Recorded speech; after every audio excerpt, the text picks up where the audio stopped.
dengan NIM 23411020127 dan saya merupakan mahasiswa dari program studi Ekonomi Syariah Fakultas Ekonomi dan Bisnis Islam. Saya akan membuatkan video tutorial mengenai uji regresi intervening dengan SPSS. Baik, selanjutnya kita akan masuk ke variabel view. Ini diisi dengan angka 11 semuanya ya. Lalu desimalnya itu diatur menjadi 0. Lalu kita melabeli setiap variabel itu dengan yang nomor 1 itu lingkungan kerja, nomor 2 kepuasan kerja, nomor 3 itu motivasi kerja, dan yang keempat itu prestasi kerja. Kita masuk ke data view, terus kita ke bagian data. Ini itu merupakan hasil kuesioner kepada 70 responden, dan ini kita blok dulu ya. Kita blok dulu sampai ke bawah, lalu kita copy dulu dan pindah ke SPSS lagi. Ini masukin ke data view. Di nomor 1 kita klik paste, lalu kita cek lagi apakah sudah benar respondennya itu 70, lalu klik analyze regression, lalu klik linear, lalu pilih lingkungan kerja, masukkan ke independen, terus kepuasan kerja itu ke independen, dan motivasi kerja ke dependen. Lalu kita klik OK. Nah, di sini itu muncul hasil regresi yang pertama. Lalu kita balik lagi ke data view. Kita klik analyze lagi. Lalu regression, klik linear, lalu kita reset dulu, lalu lingkungan kerja masukin ke independen, kepuasan kerja ke independen juga, motivasi kerja ke independen, dan prestasi kerja ke dependen. Lalu klik OK. Nah, di sini muncul juga regresi yang kedua. Lalu ini itu ada hasil regresi yang pertama dan kedua. Lalu selanjutnya ada interpretasi dari uji regresi intervening yang telah kita lakukan. Uji regresi intervening atau analisis jalur path analysis mengikuti pendekatan statistik Baron dan Kenny tahun 1986 untuk menguji mediasi, di mana variabel intervening, motivasi kerja, diuji pengaruhnya terhadap hubungan antara variabel independen yaitu lingkungan kerja dan kepuasan kerja dengan dependen prestasi kerja.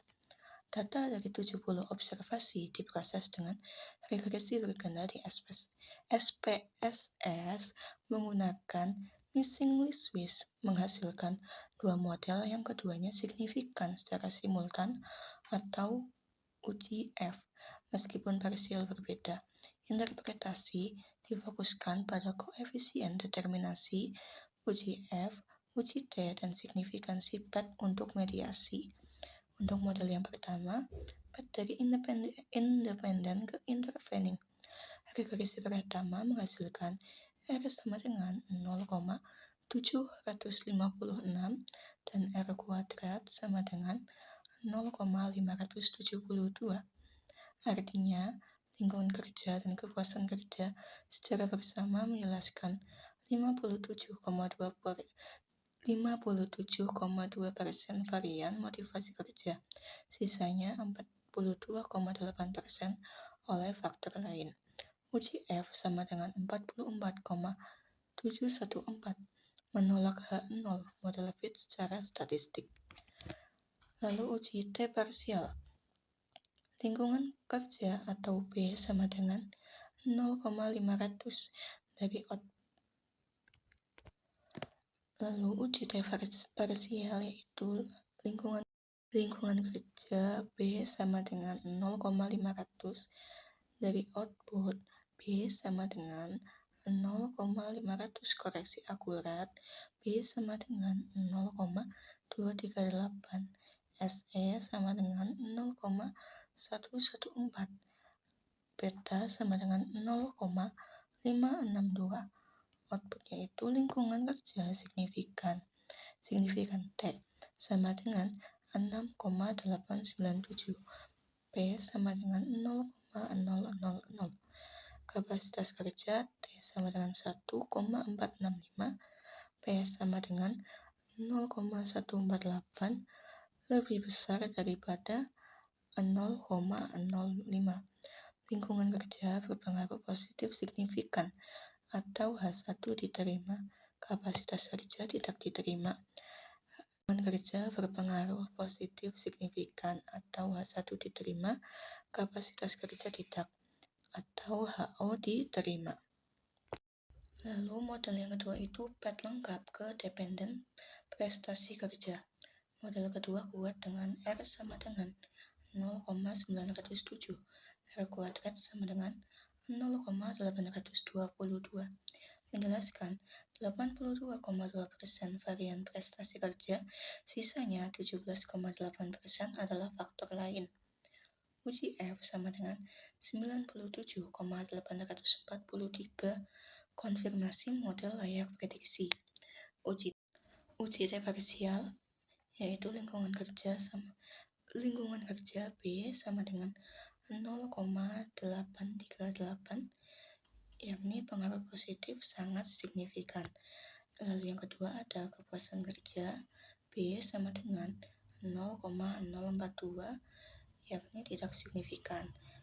Yang ketiga itu ada motivasi kerja B sama dengan minus 0,075, yakni pengaruh negatif tidak signifikan. Uji mediasi dan statistik lanjutan, sesi dan statistik lanjutan. Sesuai Baron dan Kenny, yang pertama, independen berpengaruh terhadap intervening signifikan parsial, yakni lingkungan kerja iya dan kapasitas kerja tidak. Yang kedua, independen berpengaruh terhadap dependen signifikan, yaitu lingkungan kerja iya. Yang ketiga, intervening berpengaruh terhadap dependen tidak signifikan, motivasi kerja P kurang dari 0,05 sehingga tidak ada mediasi parsial atau penuh.